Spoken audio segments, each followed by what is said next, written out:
Pulse चल रही है, इसका मतलब है हार्ट बीट कर रहा है। ओके, इसको फिर हमने इस तरीके से देखा बहुत ही ध्यान से। तो अगर ये सांस ले रहा है तो इसका हमारे कान में फीलिंग आएगी ना, ऐसे कर। और जब इस तरीके से हम ये भी देखेंगे कि अगर इनका एब्डोमेन ऊपर नीचे हो रहा है, इसका मतलब चल रहा है। अगर ये दोनों चीजें एब्सेंट है तो हमें सीपीआर स्टार्ट करना है। सीपीआर के लिए स्टार्ट करने के लिए जैसे मान लो इधर हम आए हैं, हमने ये नोटिस कर लिया ये इधर है, पोजीशन हमने पता कर ली जो हमने बताई थी कि निपल टू निपल एक क्रॉस लाइन हुई और एक ये क्रॉस लाइन, इंटरसेक्शन कहाँ हुआ, इधर होगा। फिर हमने इसको ऐसे किया, ऐसे किया। ये जो पूरा शोल्डर का वेट है बिल्कुल आगे सामने होना चाहिए 90 डिग्री वर्टिकली। अगर हम पीछे ऐसा हट करके ऐसा करेंगे तो हम पूरा प्रेशर दे पाएंगे? नहीं दे पाएंगे, हम पूरा अच्छे से दबा नहीं पाएंगे। 3 से 4 सेंटीमीटर दबना चाहिए। तो हमारा पोजीशन इस तरीके का रहेगा, हम ऐसे जाएंगे और फिर हम इस तरीके से ऐसे 30 टाइम्स हम करेंगे। Thank you.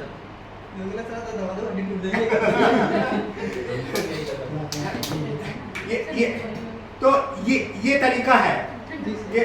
और अभी हमने तो सर से ये बोला है कि हमें एक मन्ने क्यों अगर जैसे ये हो ना, मैंने क्यों ऐसा घर पे घर पे तो यार मैंने तुमसे कहा था कि मनाना था। मैंने क्यों चिल्ला चिल्ला के बोल रही थी। मैंने क्यों नहीं बताया, नहीं शॉप पे था ऐसे। मैंने तो इनसे उसमें आपको प्रैक्टिस करने से ये आइडिया लगता है कि हमें कितना प्रेशर देना चाहिए। Okay, that is important. तो ये आपको बेसिक कॉन्सेप्ट सीपीआर का क्लियर हो। अगर ऐसी सिचुएशन है कि हमने देखा, ऐसी सिचुएशन भी हो सकती है मेडिकल साइंस में कि हार्ट तो चल रहा है लेकिन वो बंदा सांस नहीं ले रहा है, तो उसको बोलते हैं आर्टिफिशियल रेस्पिरेशन देना। उसको एक सिल्वेस्टर मेथड कहते हैं।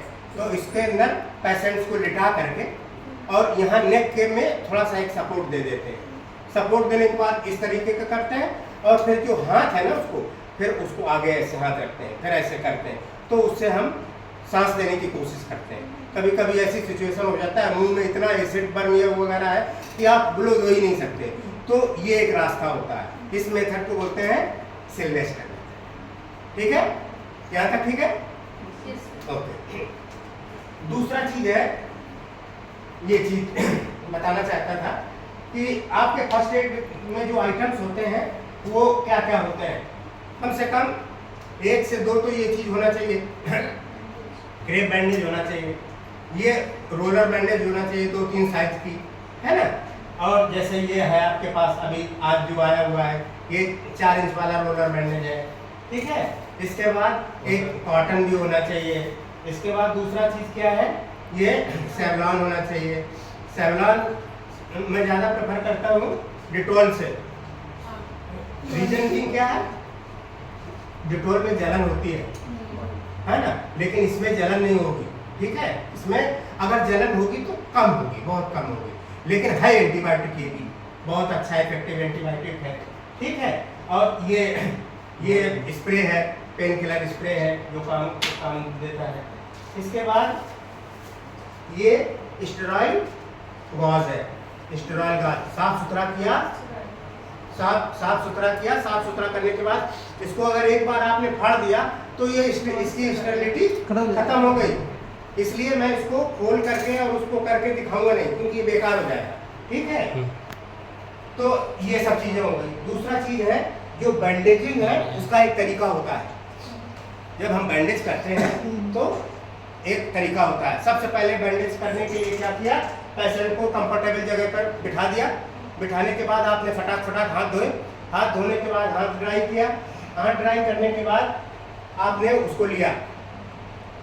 मैं बैंडेज से नहीं बताना चाहता हूँ, क्योंकि बैंडेज यूज करूँगा तो फिर वो दोबारा यूज नहीं हो पाएगी, ये दोबारा भी यूज हो जाएगी, उसमें कुछ नहीं है ना।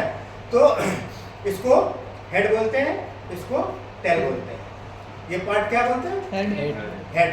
ये क्या है, टेल। तो अभी मान लो कि जैसे इनको राधे श्याम को यहाँ चोट लग गया, यहाँ, तो जो हमारा जो स्टार्ट होगा, स्टार्टिंग प्रिंसिपल क्या है, थिनर टू थिकर। इसको कैसे करेंगे,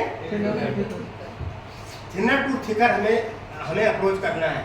जब हम इसको बैंडेजिंग कर रहे हैं तो 2/3 का ओवरलैप होना चाहिए। कितना होना चाहिए? 2/3 का ओवरलैपिंग होना चाहिए।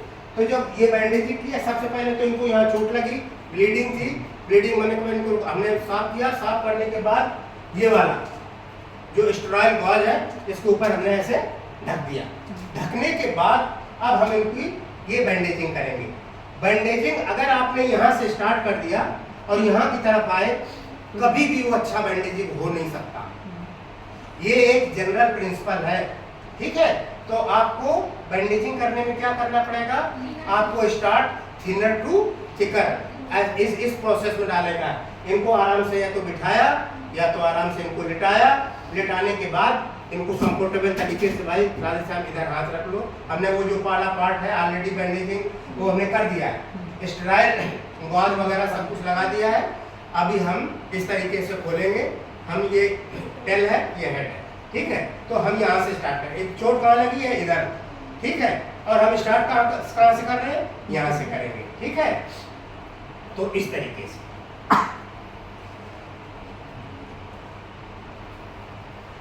जब हम टाइट करेंगे तो जो बैंडेजिंग है न तो बहुत ज़्यादा लूज होना चाहिए और न ही बहुत ज़्यादा टाइट होना चाहिए, ठीक है। इस चीज़ का भी ख्याल रखना है। तो वो 2/3 वाला प्रिंसिपल, 2/3 का ओवरलैपिंग अब हम ऐसे करेंगे, ठीक है। धीरे धीरे आगे बढ़ते चले जाएंगे और आपसे पूछते भी जाएंगे, बात भी इनसे करते रहेंगे। अभी आपको ज़्यादा टाइट तो नहीं हो रहा है, आपको ठीक लग रहा है, ठीक है। तो उससे क्या है, बार बार पेशेंट से बात करने का क्या फायदा है? ध्यान बताना।